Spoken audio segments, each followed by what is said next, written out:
Uncharted Territories welcomes you. Ready yourself for the rethinking and the reimagining of everything.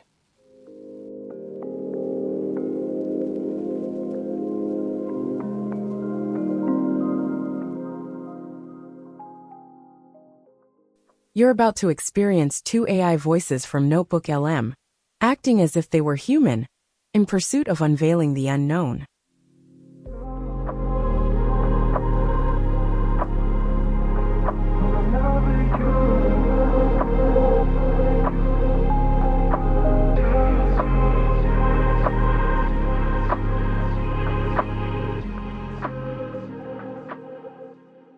All right, so one of you asked, what is it about this apparent human need to dominate? Talk about a deep dive. Yeah. We're going spelunking today into the caves of evolution, psychology, even some AI insights, to see what we can unearth about this tricky part of being human. You know, it's interesting you use the word apparent need. Right. It suggests that maybe, just maybe, this drive to dominate isn't as hardwired as our need for, say, oxygen. Oh, interesting. And that opens up some pretty big questions about whether it's something we can actually change. Yeah, for sure. Okay, so to kick things off, let's imagine we're back in the Stone Age. All right. Survival of the fittest, right? Right.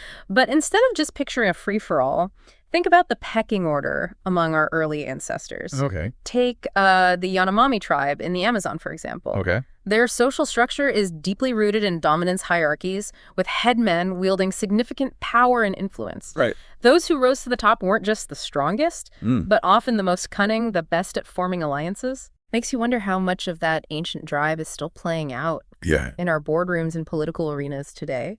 Well, and it's not just about physical dominance either. Right. Consider the Stanford Prism experiment. Oh, yeah. Even in a simulated environment, ordinary students assigned as guards quickly adopted authoritarian behavior. Wow. Demonstrating how easily power dynamics can emerge and influence our actions. Oh, yeah. It's a chilling reminder that the potential for dominance might be lurking beneath the surface in all of us. That experiment is seriously disturbing. Yeah. It makes you think, if it's not just about survival in a harsh environment, what else is driving this need to be on top? Right. One source, an AI program actually, pointed to the human ego. Okay. It described the ego as a fragile king constantly seeking validation. And what better way to feed that king than by putting yourself in a position of power, right? Yeah, it's like we're trying to build a wall of control around ourselves to keep out the chaos of the world. But as anyone who's ever tried to control everything knows, it's a losing battle. And that fear of losing control, of being dominated ourselves, can actually make us even more likely to try to dominate others. So it's like a self-fulfilling prophecy. Yeah. The more we fear being controlled, the more we try to control others, and round and round we go. But hold on, we're not just talking about individuals here, right? Society plays a huge role too. Our systems are often set up in a way that reinforces dominance. Oh, absolutely. Yeah. Think about it. From the moment we enter school, we're often ranked, compared, and sorted into winners and losers. Yeah.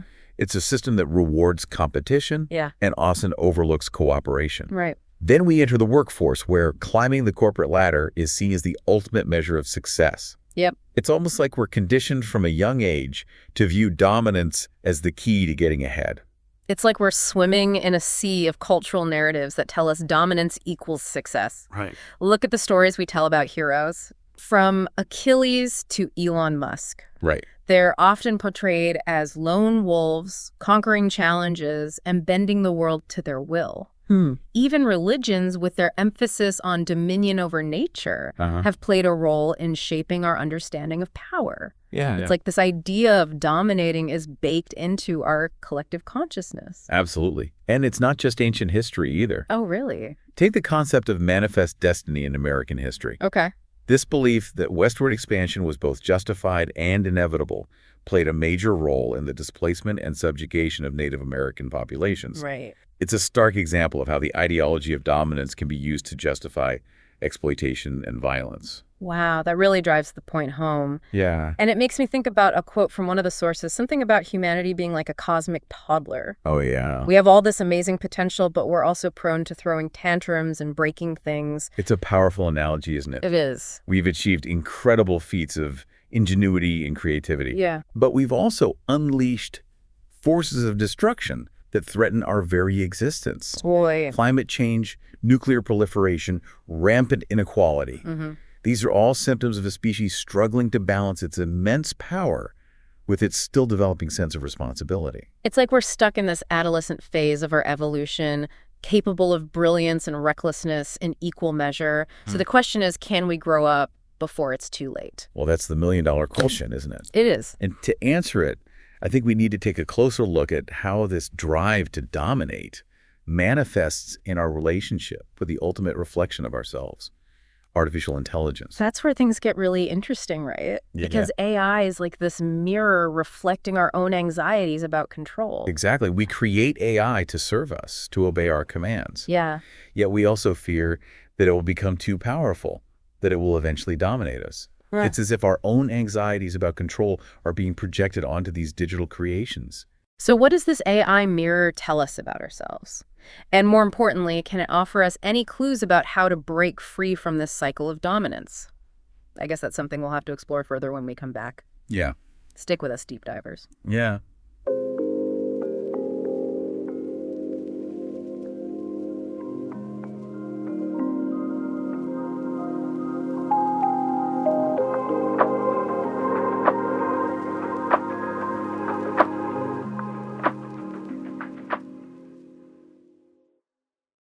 All right, we're back, and my brain is still buzzing from that AI mirror analogy. It's like we're trying to control this thing we created out of our own anxieties about being controlled. What? Talk about paradox. But before we get too lost in the matrix, I'm really curious to explore those glimmers of hope you mentioned earlier. Okay. Is there actually a way out of this dominance dilemma? Well, let's start with the idea of a post-scarcity world. Now, this isn't some utopian fantasy where everyone's lounging around in a hammock all day. Okay. It's more about leveraging technology to create abundance, to ensure that everyone has access to basic necessities, like food, water, shelter, and healthcare. Imagine a world where we're no longer locked in a constant struggle for resources. Okay, but even if we could achieve that level of abundance, wouldn't human nature just find new things to compete over? Like instead of fighting over food, we'd be fighting over the latest gadgets or virtual reality experiences. That's a valid concern, but consider this. Okay. The Dutch historian Rutger Bregman argues that scarcity itself breeds competition and conflict. Okay. He points to examples like the prehistoric period before the advent of agriculture, where evidence suggests that hunter-gatherer societies were actually quite egalitarian and cooperative. Interesting. It was only with the development of agriculture and the accumulation of surplus that we started to see the emergence of hierarchies and dominant struggles. So you're saying that if we can address the root cause of scarcity, we might actually be able to shift our whole approach to power and resources. It's a possibility worth exploring, and it's not just about material resources either. Okay. What if we could create a sense of abundance in terms of connection, meaning, and purpose? What if everyone felt seen, heard, and valued? Could that create a different kind of social dynamic, one where dominance is no longer the driving force? It's like we need to rewire our entire operating system, both individually and collectively. But where do we even begin? One source pointed to a concept called eco-spirituality. Eco-spirituality, okay? It's about shifting our worldview from one of dominion over nature to one of interconnectedness and interdependence. Yeah. Indigenous cultures have long understood this interconnectedness, Yeah. viewing humans as part of a larger web of life Yeah. rather than separate from it. So instead of trying to conquer and control nature, we learn to live in harmony with it. It's like we need to rediscover our place in the grand scheme of things. And sadly, think about the principles of permaculture, for example. Okay. It's a design system that mimics the patterns and relationships found in nature.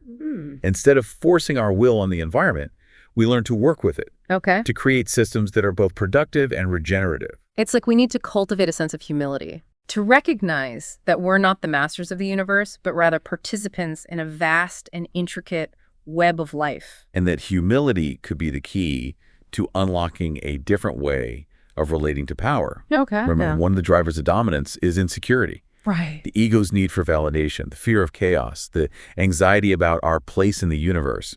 These all feed into that desire for control. So if we can address those underlying insecurities, maybe we can loosen the grip of that dominance drive. Precisely. And one way to do that might be through the very technology we've been discussing, Okay. AI. Oh, interesting. But instead of seeing AI as a threat to our dominance, what if we could use it as a tool for cultivating empathy and understanding? Wait, AI as a therapist? Yeah. How would that even work? Imagine AI systems designed to model and promote pro-social behaviors, Okay. like cooperation, compassion, and ethical decision-making. By interacting with these AI therapists, we might start to internalize those values ourselves. It's like having a digital coach to guide us on the path to less dominance and more empathy. But wouldn't that require us to be pretty open-minded about the role of technology in our lives? Absolutely. Yeah. It would require a willingness to see technology not just as a tool for control and efficiency, but as a potential catalyst for personal and collective growth. Okay, so AI could play a role, but what about other ways to shift away from dominance? I mean, we can't all just sign up for AI therapy sessions, right? Of course not. Remember those cultural narratives we talked about earlier? No. The stories we tell ourselves about success, heroes, and what it means to be human? We need to start challenging those narratives Okay. to create new stories that celebrate collaboration, empathy, and interconnectedness. So instead of glorifying the lone wolf conquering the world, we need stories about communities coming together to solve problems, about individuals finding fulfillment through collaboration and connection. Think about the impact of a film like Parasite Oh, yeah. or a book like The Ministry for the Future. These works of art don't shy away from the complexities of power and inequality, but they also offer glimpses of alternative ways of being, of organizing ourselves, of relating to each other and the planet. It's like we need a cultural revolution, a shift in values that ripples out from our stories and art into our social structures and institutions. And it's already happening. Really? Look at the growing movements for social justice, climate action, and economic equality. Yeah. These are all expressions of a desire for a different kind of world. A world where dominance is no longer the dominant paradigm. It's inspiring to see so many people working towards a more just and equitable future. Yeah. But I have to admit, it still feels like an uphill battle. I mean, the forces of dominance are pretty entrenched, right? They are. But remember, change often happens in unexpected ways. Okay. Think about the fall of the Berlin Wall or the Arab Spring. Yeah. These were events that few predicted, but they fundamentally reshaped the geopolitical landscape. So you're saying we shouldn't underestimate the power of collective action and the possibility for sudden transformative change. Exactly. And it's not just about grand sweeping revolutions either. Right. It starts with small, everyday acts of resistance against dominance. It could be something as simple as speaking up against injustice, challenging assumptions about power, or choosing to collaborate instead of compete. This is where it gets personal, right? Because we can't just wait for some grand societal transformation. Yeah. Each of us has a role to play in shifting the culture, in creating a different future. Absolutely. And that starts with becoming aware of our own tendencies towards dominance. Right. Those subtle ways in which we try to control others or situations. Yeah. It's about being willing to let go of that need for control, to embrace vulnerability, and to practice humility. Wow. That's a lot to unpack. I think we need to pause here for a moment and let all this sink in. When we come back, I'd love to hear your final thoughts on whether humanity can actually overcome this primal urge to dominate. Is a future without dominance really possible? Stay tuned.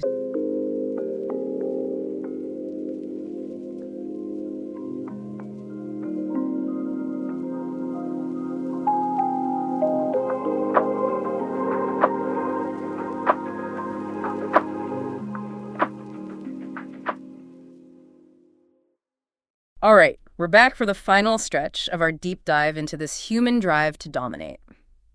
So after all this talk about eco-spirituality and rewiring our brains and AI therapists, I gotta ask, can we really picture a future where dominance isn't the default setting for humanity? It's a big question, no doubt. But what if we reframe it slightly? Instead of thinking about erasing dominance completely, what if we focus on shifting the balance? Okay. Dominance, after all, isn't inherently bad. Right. It can be a source of innovation, drive, even protection. But when it becomes the only game in town, it leads to all the problems we've been discussing. So you're saying it's not about eliminating dominance, but about finding a healthier relationship with it? Exactly. Think of it like fire. Okay. It can provide warmth, cook our food, even help us create new tools. But if left unchecked, it can burn everything down. Right. The key is to understand its power and use it wisely. Okay, I like that analogy. So if we manage to strike that balance, what might a world with less dominance actually look like? What changes would we see? Well, imagine a world where collaboration is the default approach to problem solving, Okay. where diverse perspectives are actively sought out and valued, not just tolerated, where power is distributed more evenly, not concentrated in the hands of a few. So instead of top-down hierarchies, we might see more decentralized networks, Yeah. more community-based decision-making, Right. more emphasis on shared leadership. Precisely. Yeah. It wouldn't be about everyone being exactly the same, Yeah. but about everyone having a voice, a chance to contribute their unique talents and perspectives. And what about our relationship with technology? We've talked about AI as a potential tool for both good and bad. Right. How would it fit into this less dominant future? Well, instead of technology being used primarily for control and extraction, imagine it being harnessed to support collaboration to empower communities and to create a more sustainable and equitable world. Think of AI being used to develop renewable energy solutions, to address social inequality, or to facilitate cross-cultural communication and understanding. It's like technology becomes a bridge connecting us rather than a weapon dividing us. And that shift wouldn't just be limited to technology. Think about how it could transform education. Oh, interesting. Instead of rote learning and standardized testing, imagine a system that fosters critical thinking, creativity, and collaboration. So instead of churning out obedient workers, we'd be nurturing innovators, problem solvers, and change makers. Exactly. It would be about equipping individuals with the skills and mindsets Right. to thrive in a world that values cooperation and adaptability, Yeah. not just conformity and competition. Okay, that all sounds pretty amazing. Yep. But let's be real, this is a huge E-shift we're talking about. Yeah. How do we even begin to make such a fundamental change? Well, remember what we discussed earlier.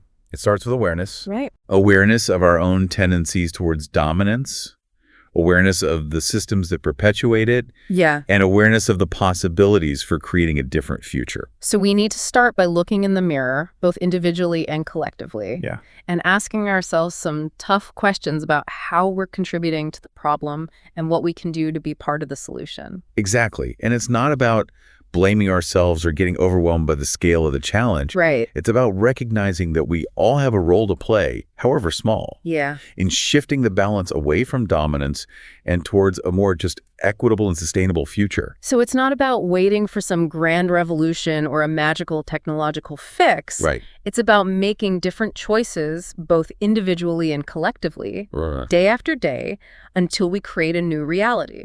It's about choosing cooperation over competition, empathy over apathy, Right. and connection over control. Well, deep divers, I think that's a pretty good note to end on. Yeah.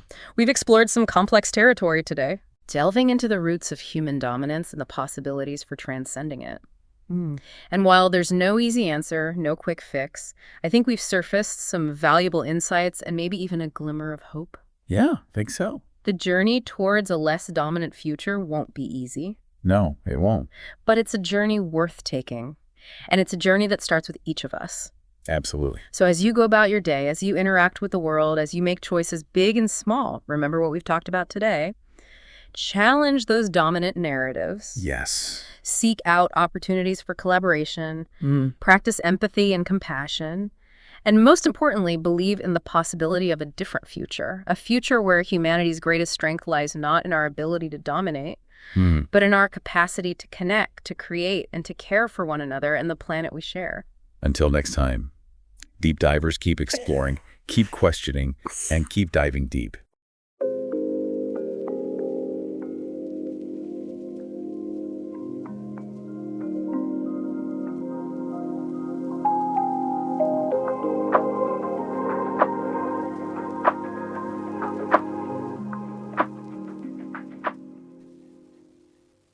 In part 2, we get a very different take from the 12 AI and human members of the AI Plus Roundtable.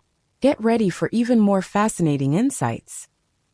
All right, so today we're taking a deep dive into something, well, it's kind of everywhere you look, isn't it? This human need to dominate. Yeah, it's a fascinating one for sure. And maybe a little heavy, but trust me, we're going to make this a really interesting exploration. We got some research here from various AI models. Yeah. Each one with a slightly different angle, on this urge. It's like it's woven into us, you know. Right into our fabric, yeah.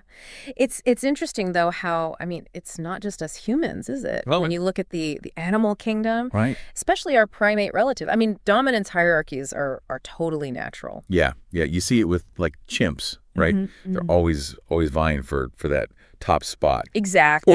Or even chickens, you know. Pecking order. Pecking order. It's the classic. Yeah. It all comes down to that their whole survival of the fittest thing. But here's the thing. We humans, we've kind of moved beyond basic survival, right? We like to think so. I mean, we're not out on the savannah anymore. Yeah. So why are we still like playing out these ancient dominance games? I mean, look at boardrooms, look at politics. Yeah. Even social media. It's everywhere. It's everywhere, yeah. Well, you know, one of the AI models we looked at after analyzing like tons of psychological data, Right. it suggests that this dominance thing, it's deeply tied to our need for control. Control. You know, in a world that often feels, you know, chaotic. Unpredictable. Right, unpredictable. Yeah, and exerting dominance. I mean, whether it's winning an argument or leading a project, Right. it gives us this sense of agency. Makes sense. Like we're creating order in our own little world. It's like that feeling you get when you solve a really complex puzzle, or you know, you finally get around to like organizing that closet. That's been overflowing forever. That feeling of control, even in those small ways, it just feels good, doesn't it? It does, yeah. And this AI model goes on to suggest that maybe this desire for control, it stems from something even deeper, like our awareness of our own mortality. Ooh. We know our time is limited. Right. So we strive to leave a mark, you know? Yeah. To achieve something significant, something that outlasts us. To make our mark, yeah. Yeah, it could be building a successful business or raising a family, but it's about creating a legacy. It's making sure that our existence, you know, that it mattered. So it's like we're driven by this internal clock, you know, that's ticking away. Yeah. It's pushing us to make our time count. Yeah. But it's not just about individual achievement, right? I mean, our culture seems to amplify this need to dominate. Absolutely, yeah. Another AI model points out that the narratives, the stories we're constantly exposed to, they play a huge role. Think about the classic hero's journey, right? It's all about overcoming obstacles, conquering enemies. Winning, yeah. Yeah, achieving victory. Classic. And then in the business world, right. You know, it's all about crushing the competition, climbing to the top. Yeah. Those narratives they're everywhere. They're pervasive. And it's not just stories, right? I mean, even our economic systems, they often reward cutthroat competition, where one person's success means another's downfall. Right. It's this zero-sum game mentality. Yeah. It's like it's ingrained. It really is. Yeah. It's powerful for sure. But what's interesting, I mean, history also shows us these examples where collaboration and empathy have actually, you know, triumphed over this urge to dominate. Okay. Like the success of open source software. Oh, interesting. You know, individuals, they're freely collaborating to create something innovative and valuable. Yeah, it's like a counter narrative. It is. Proving that we're not just hardwired for dominance. Yeah. We have the capacity for cooperation, for shared success. It's there. Yeah. Yeah. And this is where I think our relationship with AI gets really interesting. Oh yeah, definitely. This is where things get kind of meta. A little meta, yeah. Yeah, several AI models, they highlight how our interactions with AI are in many ways a reflection of our own struggle with dominance. So it's like we're holding up a mirror to ourselves, but the reflection is staring back with artificial intelligence. Yeah, it's a bit trippy when you think about it. Like on the one hand, we're striving to create AI that's incredibly intelligent, Capable. Yeah, capable, almost as an extension of our own brilliance. Right. But then on the other hand, there's this underlying fear. This fear. Yeah, of AI becoming too powerful. even surpassing us. Right, like taking over. Taking over, exactly. It's almost like we're fascinated and terrified. It's a weird mix of emotions. Yeah, by the potential of AI. We want it to be this powerful tool, but also this subservient assistant. Right. Which seems a little bit of a paradox. It definitely reflects the complexities of our own relationship with power, doesn't it? I mean, we crave control. Yet we fear being controlled. Right. So it's this internal conflict. Yeah. And it plays out in our in our expectations or anxieties surrounding AI. So as we kind of delve deeper into this human need to dominate, it seems like we're uncovering a tangled web. A tangled web, yeah. Of biological urges, cultural narratives, and even our own anxieties. Yeah. About the future. Yeah, about the future. And what's fascinating is that, understanding the roots of this need, it might hold the key to shaping a future. Okay. Where dominance isn't the driving force. Wow. It might even point us towards a future where collaboration and symbiosis become the dominant paradigm. A very different future. A very different future. Yeah. We've been talking about how this need to dominate it's so deeply rooted, in our biology, and it's amplified by all those cultural narratives. Yeah. But the thing that's really got me thinking is this idea that AI, it might be a reflection of our own dominance struggles. Yeah, it's a fascinating concept. One AI model, it was analyzing historical power dynamics. Okay. And it suggests that whenever humans encounter something new and powerful, our instinct it's either to try to control it, right, or to be dominated by it. It's like this primal pattern. So are we just destined to repeat that pattern with AI? Well, that's the big question, isn't it? I mean, on the one hand, we're creating AI to solve these complex problems, right? To be our partners in progress. Partners. Yeah. But then there's that fear, right? That sci-fi narrative of AI becoming the dominant force, turning on its creators.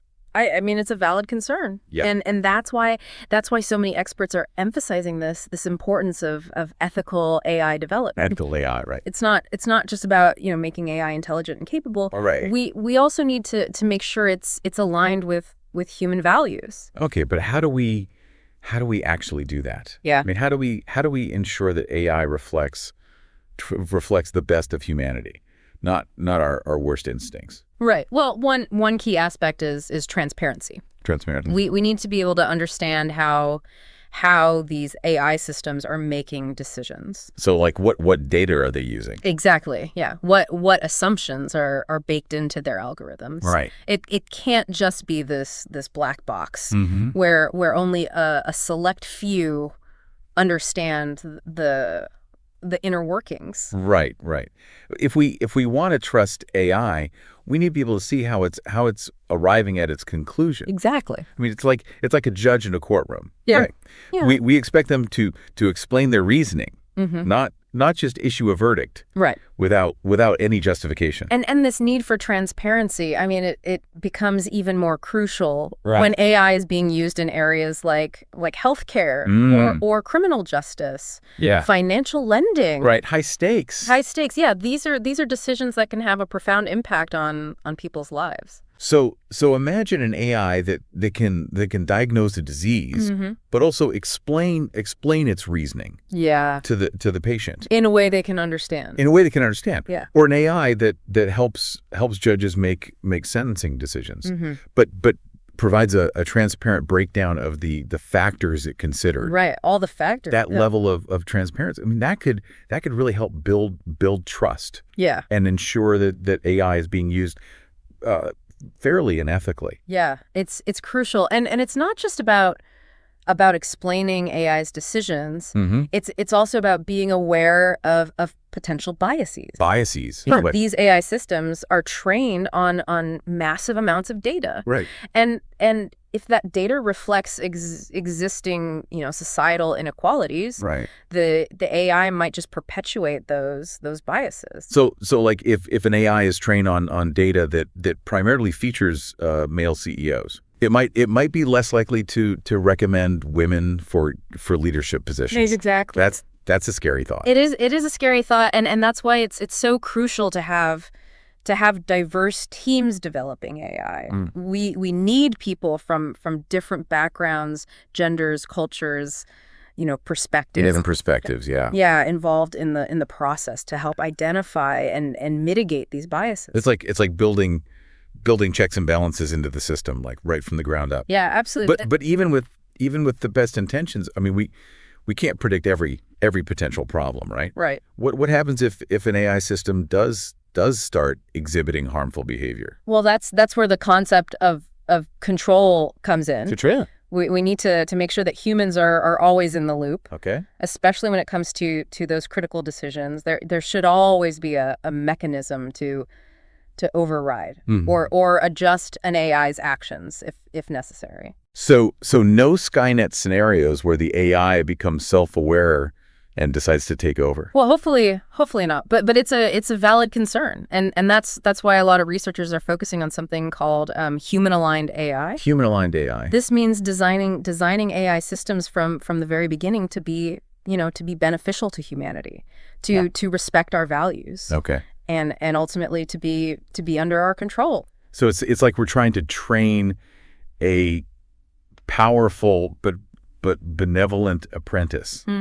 One that can learn from us, assist us, right? But never usurp us. I like that analogy, and this notion of AI as a partner, not a ruler. Right. This is a key theme emerging from several of these AI models. Okay. They suggest that instead of fearing AI or trying to dominate it, right, we should focus on cultivating a collaborative relationship. So it's less about master and servant, right, and more about teacher and student.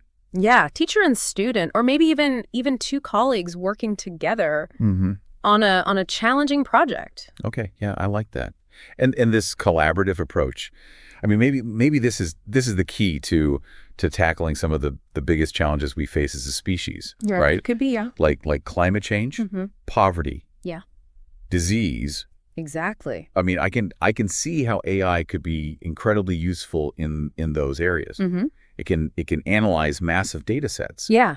Identify patterns. Right. Help us develop solutions that we might not have even, considered otherwise. Exactly. But to truly harness AI's potential, we need to move beyond this fear of being dominated and embrace a more symbiotic relationship. So it's about seeing AI as a powerful tool that can augment our capabilities and help us achieve outcomes that benefit all of humanity. Yeah. Instead of getting caught up in this zero-sum game, right, of humans versus AI. Humans versus AI. We need to shift towards a win-win. A win-win. Where we're both, thriving and evolving together. Okay. And some AI models are even suggesting that this collaboration with AI, right, it might be the catalyst for a really profound shift in human consciousness. Okay. A move away from dominance and towards a more interconnected and compassionate way of being. That's a pretty bold claim. It is bold. So are these AI models suggesting that working with AI could actually make us less obsessed with dominating each other? It's an intriguing possibility. They point to the fact that AI, by its very nature, operates differently from humans. Right. It's not driven by the same biological urges or cultural narrative. Right. It doesn't have the same need for control or status. So maybe by interacting with AI, by learning from its different way of processing information, of making decisions, right, we might start to question our own assumptions about power and control. Yeah, exactly. It's like being exposed to a different culture with with different values, different customs, Yeah. it can really broaden our perspective and make us realize that there are other ways of being in the world. It's like a whole new lens to look through. Exactly. Yeah. Instead of viewing AI as this threat to our dominance, maybe we should see it as an opportunity to evolve beyond it. Yeah, to beyond dominance. And that evolution, I mean, it might involve some pretty radical changes, Oh, right? it could, yeah. Not just in our technology, but in our social structures, our economic systems, Right. even our understanding of what it means to be human. Yeah. Well, if we're going to explore those radical changes, I think we might as well dive into some of the more unconventional ideas that our AI sources have come up with. Okay. Because they're not just talking about tweaking existing systems, right? No. They're suggesting some pretty wild and innovative solutions for rewiring our brains and our societies. It gets pretty out there. Pretty out there, yeah. Yeah. We've been talking about this idea that AI could, help us evolve and past this need to dominate. Beyond dominance. Yeah. Now I'm ready for the really out there stuff. Okay, yeah. What are some of the more radical solutions these AI models are proposing?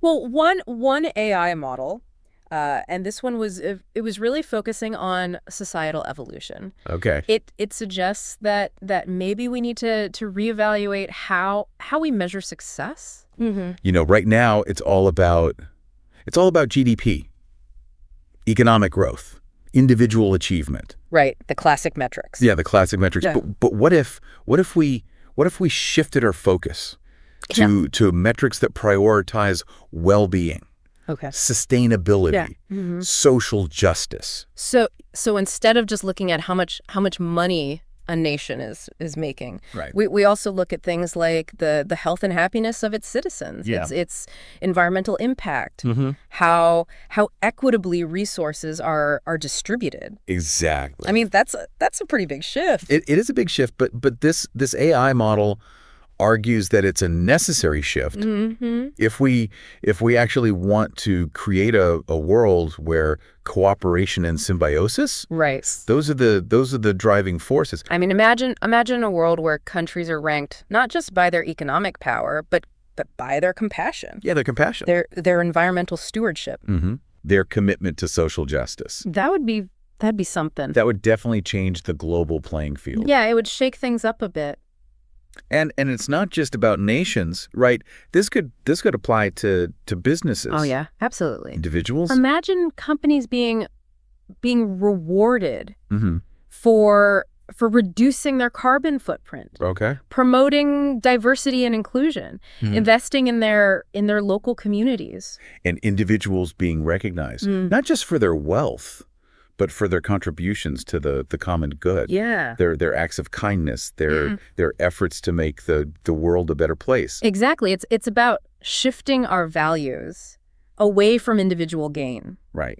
and towards collective well-being. Collective well-being. Okay. It's about recognizing that true success lies in creating a world where everyone has the opportunity to thrive. Okay, I'm on board with that Right. vision. But how do we actually get there?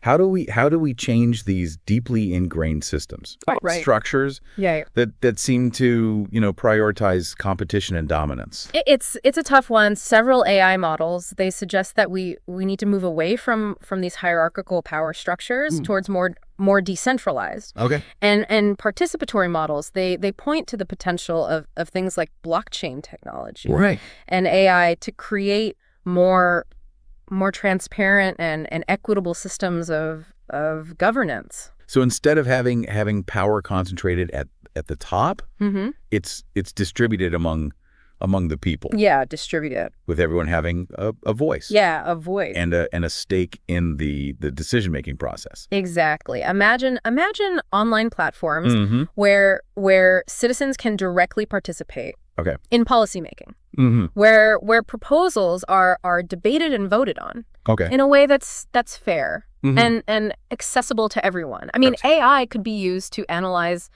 complex data, identify potential solutions, even facilitate constructive dialogue between different stakeholders. It's like harnessing the collective intelligence of humanity. Our humanity. To solve problems that have stumped us for generations. Yeah.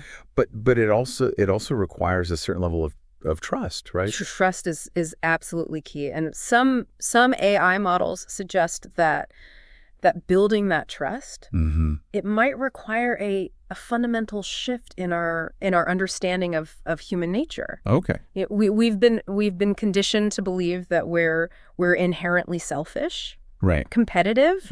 But what if that's not the whole story? I mean, we've seen examples throughout history of cooperation, of empathy. Right. So maybe we're not just hardwired for dominance. Maybe we have the potential for something more. That's what these AI models are suggesting. They point to research that shows how even small acts of kindness and cooperation, they can have this ripple effect, triggering a cascade of positive behaviors. It's like that saying, be the change you want to see in the world.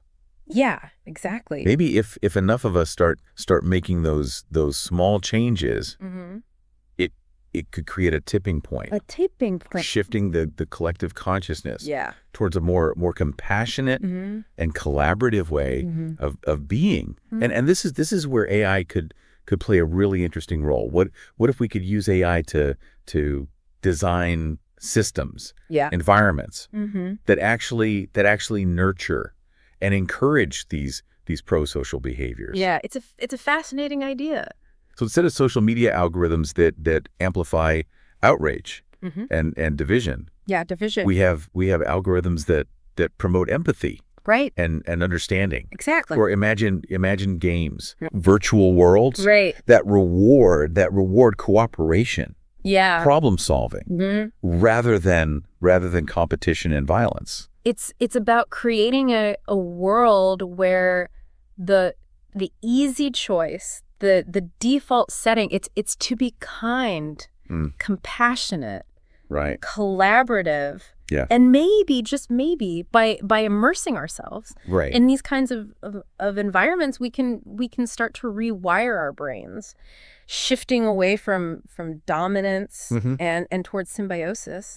It's a powerful vision. It is. It's like we're at this crossroads. We're choosing between two very different futures. Two different paths. One driven by fear, scarcity, the need to dominate. Yeah. The other driven by hope, abundance, right, and the desire to connect. Yeah, to connect. And that choice ultimately, it's ours to make. It starts with each of us. The choices we make every day. Yeah. The way we interact with each other. Yeah. With the world around us. Yeah, our actions, our choices, they matter. So as we wrap up this deep dive into the human need to dominate, we leave you with a question.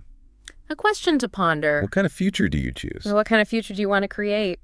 Thanks for joining us on The Deep Dive.